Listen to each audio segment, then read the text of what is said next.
Monday evening office work എല്ലാം കഴിഞ്ഞപ്പോൾ പെട്ടെന്ന് തന്നെ ഞങ്ങൾ കുറച്ച് കൊളീഗ്സ് എല്ലാവരും കൂടി ഒരു ബർഗർ ഡേറ്റ് അങ്ങ് പ്ലാൻ ചെയ്തു. അല്ലെങ്കിൽ ഞങ്ങൾക്ക് എപ്പോഴും ലാസ്റ്റ് മിനിറ്റ് പ്ലാൻസ് മാത്രമേ പെർഫെക്റ്റ് ആയിട്ട് വർക്ക്ഔട്ട് ആകാറുള്ളൂ. ഞങ്ങൾ ചൂസ് ചെയ്ത പ്ലേസ് ഹെനൂർ മെയിൻ റോഡിലുള്ള സാങ്കീസ് ബർഗർ ഹൗസ് എന്ന് പറഞ്ഞിട്ടുള്ളൊരു സ്പോട്ടാണ്. വീക്ക് ഡേ ആയതുകൊണ്ടാണോ എന്ന് അറിയില്ല, പ്ലേസ് അത്ര ക്രൗഡഡ് ഒന്നും ആയിരുന്നില്ല കേട്ടോ. ഞാനത്ര ഫുഡി ഒന്നും അല്ലാത്തതുകൊണ്ട് മെനു നോക്കി വെറുതെ സമയം കളയാൻ നിന്നില്ല. ഫ്രണ്ട്സ് എന്തൊക്കെയോ ഓർഡർ ചെയ്യുന്നോ അതെല്ലാം ഷെയർ ചെയ്ത് കഴിക്കുക എന്നുള്ളൊരു കടമ മാത്രമേ എനിക്ക് ഇവിടെ ഉള്ളൂ. ഞാൻ അധികം ഔട്ട്സൈഡ് ഫുഡ് അല്ലെങ്കിൽ ജങ്ക് ഫുഡ് ഒന്നും പ്രിഫർ ചെയ്യാത്ത ആളാണ് കേട്ടോ. എന്നാലും ലൈഫ് ഒന്നല്ലേ ഉള്ളൂ.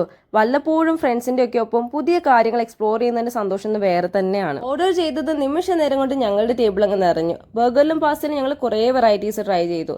പാസ്ത ലവറായി എനിക്ക് അത് കിട്ടിയാൽ പിന്നെ മറ്റൊന്നും വേണ്ട. ഏത് റെസ്റ്റോറൻറ്റിൽ പോയാലും ഞാൻ ആദ്യം പ്രിഫർ ചെയ്യുന്നത് പാസ്ത തന്നെ ആയിരിക്കും. എനിക്ക് കൂടുതൽ ഇഷ്ടമായത് ഇവിടുത്തെ ഡബിൾ ഡിച്ച് ചോക്ലേറ്റ് ഷേക്കാണ്. ഞങ്ങൾ ഓർഡർ ചെയ്ത എല്ലാം തന്നെ ടേസ്റ്റി ഫുഡായിരുന്നു. നിങ്ങൾ ബാംഗ്ലൂർ താമസിക്കുന്നവരാണെങ്കിൽ നെക്സ്റ്റ് ടൈം ഫ്രണ്ട്സിനും ഫാമിലിക്കും ഒപ്പം പുതിയൊരു പ്ലേസ് എക്സ്പ്ലോർ ചെയ്യണം തോന്നിയാൽ ഈ സ്പോട്ട് നല്ലൊരു ഓപ്ഷൻ ആയിരിക്കും. വീണ്ടും നല്ലൊരു വീഡിയോ ആയിട്ട് നമുക്ക് മീറ്റ് ചെയ്യാം. അതുവരെ എല്ലാവർക്കും ബൈ.